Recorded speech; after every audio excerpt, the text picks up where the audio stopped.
Апы ачууда кандай апылар кандай болуш керек? Фирмалык түстү сакташыңыз керек, жана анын ремонту мына минимализм стилинде болуш керек. Көбүнчө бул ак, боз, бежевый түстөр, мына күрөң сыяктуу саргыч ак келген, боз ак келген түстөрдү колдонушуңуз керек болот. Азыркы учурда компаниянын фирмалык түсү ушул болуп калды. Ошол себептен сиз өз офисиңизди ушул стилде жасашыңыз керек болот. Жана ошондой эле баннерлериңизди да мүмкүн болсо ушул түстөрдү колдонуу менен жана алтын, золотистый түстөрдү колдонуу менен жасашыңыз керек болот.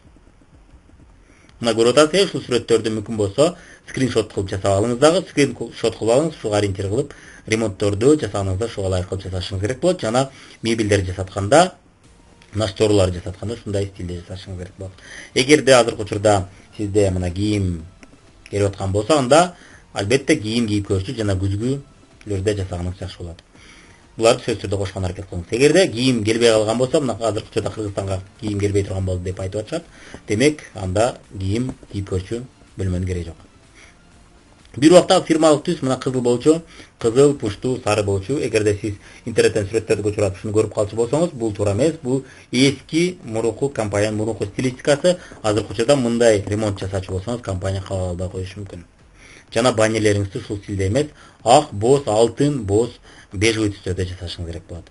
Бир-аз кызыл аралаштырсаңыз болот. Эми албетте көңүлдү тартуу үчүн сарыны аралаштырсаңыз болот, бирок көпчүлүк учурда стилистика боз, ак түстөрдө болуш керек. Офистер кандай болуш керек? Демек, биринчи категориядагы представительствону аччы болсоңуз, же болбосо экинчи категорияда цохту ачсаңыз, бул директордун жогорку статуста гана ачууга мүмкүн. Ал эми 3-чү категория пункт выдачи продукции болсо, вице-директордун оборотунан жогору болгондо гана сиз ачсаңыз болот. Бул жөндөн эмес, албетте сиз оборотуңузду эсиңизде болсо айтып кеттик, минимум 160 000 сомдон жогору болуш керек. Эгерде сиз бул статустан ылдый 1000 балда жүрүп же 600 балда жүрүп ачып алчу болсоңуз, көпчүлүк учурда апыңыз өзүнө актабайт жана 120 000 сомго жетпей калат. Ошол себептен вице-директордон жогорку статуста ачканыңыз жакшы болот, туура болот. Кийинки талаптардын бири бул сабактар үчүн өзүнчө бөлөк аянтча болуш керек. Жана адамдар бири-бири менен жолугушуу үчүн өзүнчө аянтча болуш керек. Товар берген жер менен сабак өткөн жер башка болуш керек. Башка бөлмө эмес, сөзсүз түрдө башка аянтча болуш керек. Жумасына представительство 5 күн иштеш керек, 40 саат. Башкача айтканда 5 күн бою 8 сааттан мына көп өткөндө 40 саат болот. 5 күн минимум иштебеси керек. Эгерде андан аз болсо, компания көп суроолорду бере баштайт сизге. Жумасына сөзсүз түрдө 3 күн иштеш керек, 24 саат бою. Башкача айтканда 8 көбөйтүү 8 сааттан мына 3 күн иштегенде 24 саат иштеп турушу керек. Бул көбүнчө товар келген күндөр болушу мүмкүн, же товар келгенден кийинки күндөр болушу мүмкүн. Ал эми сиз ПВПнын жетекчиси болсоңуз, анда өзүңүз койгон графикти сакташыңыз керек болот. Ал графикти сактабасаңыз, компанияга жалоба түшүп, компания апыны жабуу жөнүндө сиз менен сүйлөшө баштайт. Көпчүлүк учурда 3 категорияда тең мына иштөө графиги сөзсүз түрдө эшикте илинип туруш керек. Кардарлар дагы билиш керек, сиз кайсы убактан кайсы убакка чейин иштейсиз, кайсы убактан кайсы убакка чейин алар келип товарын алып кетсе болот. Ошол сөзсүз түрдө илинип туруш керек. Эгер аны илбесеңиз, өзүңүзгө эле минус. Бул билесиз, кардарлар сиз менен иштегенден түңүлөп дагы сизге келгиси келбей калат. Анткени сиз каалаганда ачпай койсоңуз, анда башка апыларды караштыра башташат жана башка апылар менен иштей баштайт. Демек, сиздин оборотуңуз түшүп кетет. Өзүңүз билесиз, конкуренция, мына конкуренциянын элге болгон пайдасы жана компанияга. Эгерде сиз биринчи жана экинчи категориядагы апын ачкан болсоңуз, анда сөзсүз түрдө минималдык сабактар болуп туруш керек. Бул бардык структуралар үчүн өтүлүш керек. Өзүңүздүн гана эмес, элдер үчүн да өтүп туруш керек. Бул мисалы үчүн мастер-класстар, продукция боюнча сабактар болушу мүмкүн, жана акциялар, жана презентациялар болушу мүмкүн. Ал эми сиз 3-чү категорияда ачсаңыз, анда сабак өтүү сөзсүз эмес, бирок өзүңүздүн группаңыз үчүн өтүп турушуңуз керек болот. Биринчи, экинчи, үчүнчү категориядагы апыларга дагы кандай талаптар бар? Бөлмөгө талаптар, бул мына бөлмө көптөгөн талаптарга жооп бериш керек. Ремонту жакшы болуш керек, жаңы таза ремонтта болуш керек, жана компаниянын стилистикасын сакташ керек. Демек, мына көрдүңүз, мына көрүп атасыз, бул жерде ак түстөгү мебелдер болуп атат жана ак түстөгү дубалдар. Биринчи, экинчи категориядагы апылар сөзсүз түрдө өзүнчө эшиктен кириши керек, өзүнчө эшик болуш керек. Ал эми соода борборунда болсо, анда бул сөзсүз түрдө 3-чү категориядагы апы болуп калат. Биринчи, экинчи категориядагылар сөзсүз түрдө мебель офиске ылайык болуш керек, жарнама болуш керек, компьютер жана принтер сөзсүз болуш керек, жана интернет сөзсүз болуш керек. Ал эми 3-чү категориядагы апалар үчүн булардын баары болсо жакшы болот деген абалда турат. Болсо өзүңүзгө эле жакшы, албетте бул сиздин ишиңизди жеңилдетет жана эгерде сиздин мебелиңиз офиске ылайык болбосо, үйгө ылайык болуп калса, анда бул сиздин офисиңиздин аброюн түшүрөт, өзүңүз билесиз. Жана бардык категориядагы апылар үчүн мына сиз ачкан апы, сиз ачкан бөлмө башка буга чейин иштеп аткан апылардан 500 метр алыстыкта болуш керек. Андан жакын болуп калчу болсо, анда мурунку иштеп аткан апылар сизди башка жакка көчүүңүздү талап кыла баштайт, компания да сизден талап кыла баштайт. Ошол себептен сиз бөлмөдө атканда алдын ала апыларды текшерип коюшуңуз керек. Бул боюнча мына Россия үчүн faberlik-team.ru сайты бар. Ошол жерге кирип, азыркы учурда өзүңүздүн шаарыңызга кирип, сиз караштырып аткан, сиз сүйлөшөйүн деп аткан бөлмөнү жазсаңыз, сизге жакынкы апынын канча метр алыстыкта жайгашканын көрсөтүп берет. Ал эми сиз Россияда эмес, Кыргызстанда болсоңуз же башка шаарда, башка мамлекеттерде, башка шаарда болсоңуз, анда жөн гана faberlik.com сайтына кирип, жеке кабинетиңизге киресиз. Наша география дегенди бассаңыз, шаарлардагы апылар чыгат. Өзүңүздүн шаарыңызды тандаганда, сиздин шаарыңыздагы апылар чыга баштайт. Ошол апыларды карап, дарегине жараша карап, кээ бирлерин телефон аркылуу чалып, тактап, анан ошол жараша бөлмө караштырсаңыз болот. Жана балким көп жылдан бери иштеген наставниктериңиз, директорлоруңуз да билиши мүмкүн. Шаардын кайсы жерлеринде апылар бар, билип сизге айтышы мүмкүн. Эми апа ачууда мына негизги бюджет канча болуш керек?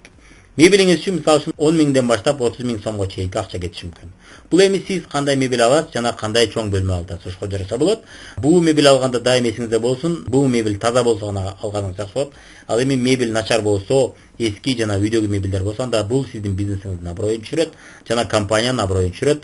Бул сиздин оборотуңузга чоң таасир этет жана сизге келген адамдар сиз менен бизнес кылгысы келбей калат, анткени сиз өтө эле начар абалдагы бизнес жасапсыз деп ойлошот. Бирок ошол эле жерде өтө катуу кричащий мебель, кричащий ремонт жасаштын кереги жок. Буга чейин биздин лидерлерибиздин бири бизди айтсак болбостон укпастан өтө кымбат мебелдерди алып койгон, бирок кийин офисин жаап салды, ошол акчага банкрот болуп калды.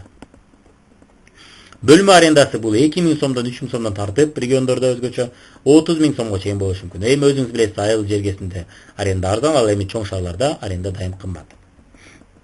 Шаардын борбору болгон сайын, эл көп болгон сайын билесиз, иш жакшы болот, иш жакшы болгон жерде дайым аренда жогору болот. Тескерисинче шаардын четинде болгон сайын эл аз болот, демек соода аз болот, элдер аз келет жана сиздин адамдарыңыз көп келбей кыйнашы мүмкүн. Ошого жараша аренда да аз болот. Эгерде сиз шаардын четинде же бир спальный райондо же шаардын четирек жеринде ачып аткан болсоңуз, анда сөзсүз эсиңизде болсун, анда сиз ошол райондо жашагандарга көбүрөөк чыгышыңыз керек болот. Бул боюнча бизде атайын сабак бар. Апы ачууну чечтим. Эмнеден башташым керек? Кантип пайдага чыксам болот деген сабакта көбүрөөк үйрөнүп, раскрутка кылууну көбүрөөк үйрөнүп алсаңыз болот. Жана мебель тандоо боюнча дагы, бөлмө тандоо боюнча да жакшы подкасттарда айтып кеткен. Ошондой эле ноутбук, компьютерди тандаш боюнча айтып кеткен. Ноутбук, компьютер керек болот. Бул көбүнчө мына заказдарды жазуу үчүн, недостача брактарды оформить этиш үчүн ошого сөзсүз түрдө керек болот. Муну дагы алууга аракет кылыңыз. Бул мына 8 миң сомдон тартып 30 миң сомго чейин түшөт. 6-7 миң сомдук ноутбук алсаңыз да болот. Жана жаңы, булар бул көбүнчө 30 миң сомго жаңы ноутбук алсаңыз да болот. Образец пробниктер сизде мына 2 миң 3 миң сомдун терегинде алат. Бул образец пробниктер болбосо, сиз компаниянын өкүлчүлүгү болтат, адамдар продукцияны жакшы билбейт дагы, сиздин оборотуңуз аз болот. Ошол себептен оборотду көбөйтүүнүн жана алардын эртеңки күндө адамдарга реклама кылышы, көбүрөөк сатышы сиздин колуңузда. Ошол себептен образец пробниктер болсо жакшы болот. Жана ал адамдар башка командада болсо дагы, эгерде алар көбүрөөк заказ берчү болсо, адамдарга көбүрөөк сатчу болсо, бул сизге оборотту тезирээк чоңойтууга жардам берет. Ошол себептен башка группа, башка команда болсо дагы аларды жакшы тейлегенге аракет кыла бериңиз. Кийинки чыгашалар, бул кийинки бюджеттеги сөзсүз ойдончу кошчу нерсе, бул коммуналдык чыгашалар. Жана интернет, жана пакеттер. Бул 3 миң сомдон тартып 5 миң, жада калса 6-7 миң сомго чейин да болушу мүмкүн. Бул таштанды болушу мүмкүн, электр энергиясы болушу мүмкүн, суу үчүн болушу мүмкүн, жана уборщикке кеткен чыгашалар болушу мүмкүн, же болбосо салык жана башкалар болушу мүмкүн. Жалпы бюджет сизде мына эсептеп келгенде 23 миң сомдон тартып 95 миң сомго чейин болушу мүмкүн экен. Бирок ошол эле жерде сизде мүмкүн болсо запаста да акча болгон жакшы болот. Сиз үчүн күтүлбөгөн, сиз ойлобогон, сиз күтпөгөн чыгашалар чыгып калышы мүмкүн. Ошол себептен ага мүмкүн болсо 5 миң сомдон 20 миң сомго чейин запастап акча болгон жакшы болот. Бул эч убакта товар үчүн эмес, андай кылбаңыз, товарды эч убакта сактабаңыз. Биз буга чейин түшүндүрүп айттык.